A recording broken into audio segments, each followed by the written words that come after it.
আমাদেরকে চিনতে হবে, আমাদেরকে বেশি বেশি মোহাব্বত করতে হবে নবীকে। কাকে? নবীকে। আব্দুল মুত্তালিব ছিলেন হুজুর আকরাম সাল্লাল্লাহু আলাইহি সাল্লামের দাদা। হুজুর আকরাম সাল্লাল্লাহু আলাইহি সাল্লামের দাদার নিকটে একজন পাদ্রী আসলেন। এই পাদ্রীর নাম হচ্ছে আইয়ুব পাদ্রী। কি পাদ্রী? আইয়ুব পাদ্রী। এই আইয়ুব পাদ্রী এসে তাকে জিজ্ঞাসা করলেন, আপনার পিতার নাম কি? আব্দুল হাশেম। তিনি বলতে লাগলেন, হ্যাঁ, আমার পিতার নাম আবু হাশেম। আপনার নাম কি? Abdul Muttalib. তিনি বলতে লাগলেন, হ্যাঁ, আমার নাম আব্দুল মুত্তালিব। আপনার কি একটা ছোট্ট সন্তান আছে যার নাম আব্দুল্লাহ? তিনি বলতে লাগলেন, হ্যাঁ, আমার একটি সন্তান আছে, এই ছোট্ট সন্তানের নাম আছে আব্দুল্লাহ। যখন এই কথা বললেন, সাথে সাথে ওই পাদ্রীর চোখ দ্বারা দর দর করে পানি পড়তে লাগলেন। বলেন সুবহানাল্লাহ। এই ঘটনাটা আসছে সিরাত ইবনে হিশাম কিতাবের ভিতরে। যখন তার চোখ দ্বারা দর দর করে পানি পড়তে লাগলেন, আব্দুল মুত্তালিব বলতে লাগলেন, হে আগান্তুক, আমি তোমাকে চিনি না, তুমি কে?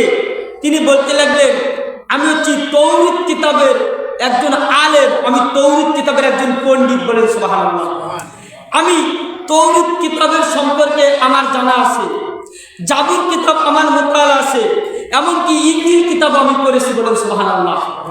পূর্বের যে তৌরিত, জবুর, ইনজিল, তিনটা কিতাব, প্রসিদ্ধ কিতাব, এই তিনটা কিতাবের আলেম হচ্ছে আমি।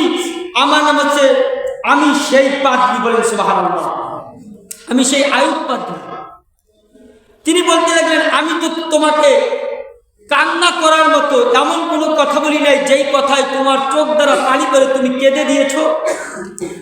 আইয়ুব পাদ্রী বলতে লাগলেন, হে আব্দুল মুত্তালিব, আমার নসিব কতই না খারাপ। আমি একজন তিনটা কিতাবের, বড় বড় আসমানি কিতাবের আমি একজন পাদ্রী, আমি একজন আলেম, অথচ তোমার নসিব কত ভালো।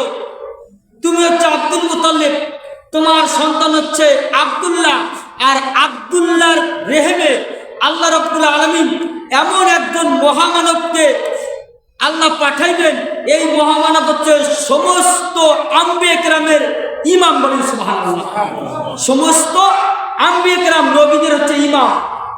আরো তুমি শুনে রাখো, আল্লাহ রাব্বুল আলামিন এই জগৎকে যে সৃষ্টি করেছে, সমস্ত কিছু আল্লাহর সৃষ্টির মূল উদ্দেশ্য, মূল কারণ হচ্ছে তোমার ওই নাতি। বলেন সুবহানাল্লাহ। এই কথা যখন বললেন, তোমার তো নসিব বলো, তুমি সেই মুহাম্মদ সাল্লাল্লাহু আলাইহি ওয়াসাল্লামের দাদা। আমি এই তিনটা কিতাবের ভিতরে তোমার নাতির জীবনী পেয়েছি। এই তিনটা কিতাবের 16 আনার ভিতরে 10 ভাগই তোমার নাতির প্রশংসা এবং তার উম্মতের প্রশংসা। বলেন সুবহানাল্লাহ। এই কথা বলার সাথে সাথে আব্দুল মুত্তালিব তখন মক্কার জমিনের, তিনি ছিলেন একজন চেয়ারম্যান, তিনি ছিলেন মুতাওয়াল্লি, তিনি ছিলেন নেতা। তিনি কি ছিলেন? মুতাওয়াল্লি, চেয়ারম্যান, তিনি ছিলেন নেতা, প্রধান। তিনি তাকে আপনার পুরস্কৃত করলেন। এই সংবাদ শুনে তাকে কি করলেন? পুরস্কৃত করলেন। পুরস্কৃত করার পরে তাকে বিদায় দিলেন। বিদায় দেওয়ার পরে তিনি দেখতেছেন যে তাকে মাঠ থেকে কিছু সংখ্যক তাকে নিতে এসেছে এবং তাকে আরো বললেন, ওই পাদ্রী, আপনি শুনে রাখেন, আপনার নাতি যেদিন আসবে তার আগের দিন আকাশে এমন একটা তারকা, নূরের একটা তারকা জ্বলবে, যেই তারকাটা তামাম পৃথিবী আলোকিত হবে। বলেন সুবহানাল্লাহ। তামাম পৃথিবী কি হবে? আলোকিত হবে। তামাম পৃথিবীটা দিনের মতো হয়ে যাবে, উজ্জ্বল হবে, লাবণ্যময় হবে। যখন তাকে কয়েকজন লোক ডাকতে আসলেন, তিনি মাঠে গেলেন।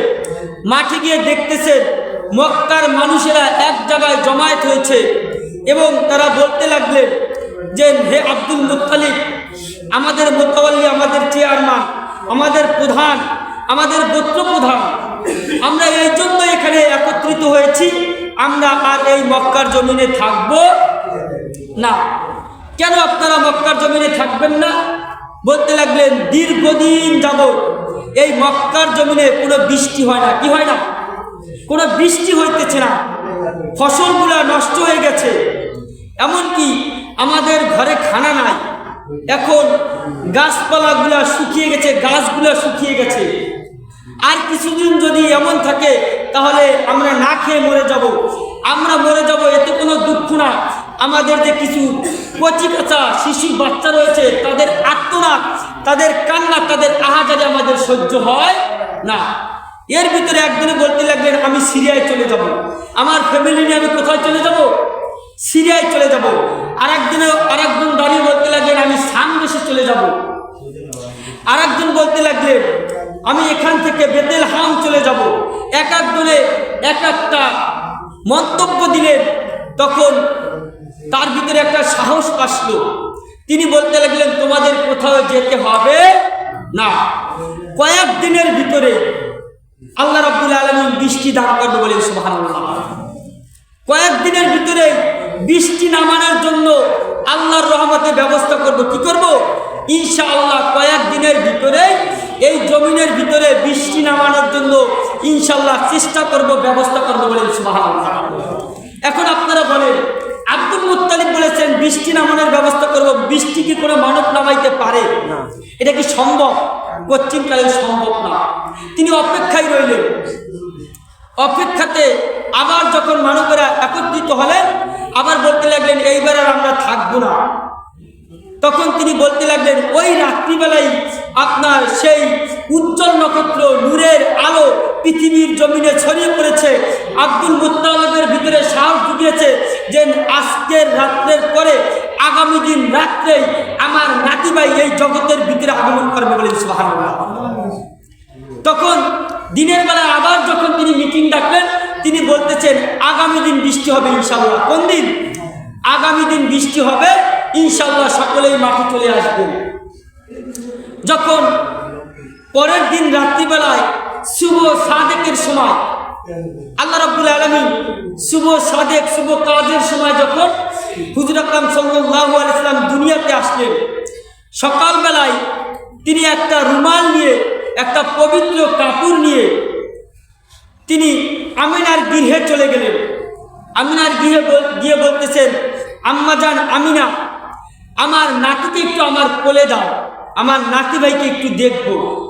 তখন তার নাতিকে তার কোলে দিলেন, তার নাতিকে কোলে নিয়ে তিনি মাঠে চলে গেলেন বলেন সুবহানাল্লাহ। মাঠে চলে যাওয়ার পরে দেখতেছেন, অপেক্ষা করতেছেন, বৃষ্টি হইতেছে না। সকলেই বলতেছেন আব্দুল মুত্তালিব, বৃষ্টি নামানো মানুষের কোনো ক্ষমতা নাই, বৃষ্টি তুমি নামাইতে পারবে না, বিদায় আমরা আমাদের যেই সামানা আমরা জুগিয়ে ফেলেছি, একত্রিত করেছি, আমরা চলে যাব। আব্দুল মুত্তালিব তার নাতিকে কোলে নিয়ে আসমানের দিকে ধরে রাখলেন আর বলতে লাগলেন হায় আল্লাহ, যাকে সৃষ্টি না করলে আপনি তামাম পৃথিবীর কোনো কিছুই সৃষ্টি করতেন না। যিনি হচ্ছেন সমস্ত আম্বিয়া কিরামের ইমাম, আল্লাহ যার কারণে পৃথিবীতে আমরা আগমন হয়েছি, রব্বুল আলামিন আপনার সেই বন্ধু, আপনার সেই দোস্ত, আপনার সেই খলিল, আপনার মোহাব্বতের ব্যক্তিকে মাঠের ভিতরে নিয়ে এসেছি। আমি আব্দুল মুত্তালিবের কোনো ক্ষমতা নাই, আপনার নাতির উসিলায় রব্বুল আলামিন জমিনের ভিতরে যদি আপনি বৃষ্টি বর্ষণ করেন তাহলে আমরা ইয়া রব্বুল আলামিন আপনার প্রশংসা করতে পারবো বলেন সুবহানাল্লাহ। বলতে লাগলেন হায় আল্লাহ, আপনার মক্কার জমিনে আপনি বৃষ্টি দান করেন, না হলে আপনার পশু পাখি, শিশু বাচ্চা যারাই রয়েছে সকলেই অনাহারে মৃত্যুবরণ করবে। আপনার বন্ধুর উসিলায় আপনি বৃষ্টি বর্ষণ করেন বলেন সুবহানাল্লাহ।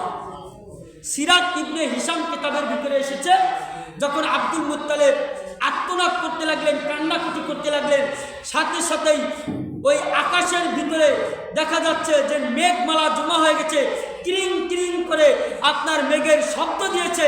কয়েক মিনিটের ভিতরেই ওই জমিনের ভিতরে বৃষ্টি বর্ষিত হয়েছে বলেন সুবহানাল্লাহ। সম্মানিত উপস্থিতি, ওই নবীর উম্মত আমরা। কোন নবীর? ওই নবীর উম্মত আমরা কিন্তু নবীকে চিনি না। যেই নবীর